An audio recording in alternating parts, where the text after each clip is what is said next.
मेरे अंदर वो विद्रोह के कीड़े थे शुरू से। मेरी माँ से मेरा कभी बनता नहीं था, तो मैं हमेशा विद्रोह करती थी। मतलब अगर वो एक पॉइंट आ गया था जहाँ पे वो बोल जहाँ जाना है वो सही सामने जाना है, और मैं जा भी रही हूँ, लेकिन अगर उनने बोल दिया कि सामने जाओ तो मैं पलट के चली जाऊंगी कहीं और। ईस्ट का तो वेस्ट, मेरा ये था। तो क्या वो आपको एंड समझ नहीं पाती थी या फिर अपनी मतलब उनका बिहेवियर ही डोमिनेटिंग वाला था? उनको शादी करनी नहीं थी,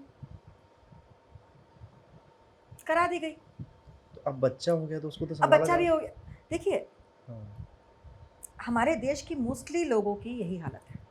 हम्म, सोसाइटी के चक्कर में ना बहुत कुछ हुआ है। बहुत कुछ करा जाता है। अब शादी करा दी गई, बच्चा भी हो गया। हम्म, लड़के की ख्वाहिश थी, निकल आए हम। हम्म, तो हम तो बहुत सुने हैं लड़की होने के चक्कर में।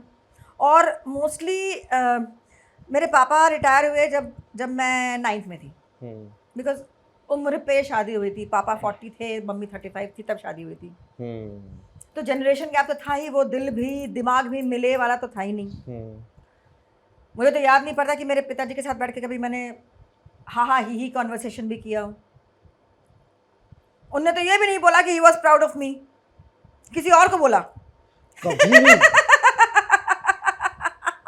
फिल्मी पर्दे टीवी पे देखने के बावजूद कभी नहीं कभी कहा। नहीं। कैसा हुआ है? इतना ही भाई साहब, इतना ही। या फिर अच्छा, दैट्स इट। अगर आप लड़का होती और इतना अपने नाम कमाया होता तो? आई डोंट नो, वो गैप तो था ना, जनरेशन गैप तो था ही ना,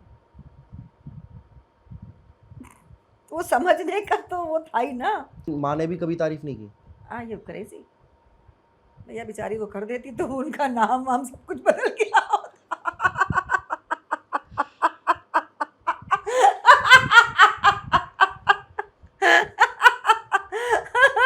उनको तो मतलब क्या बोलते हैं, स्वर्ग नहीं मिलता अगर उन्होंने मुझे मेरी तारीफ कर दी होती।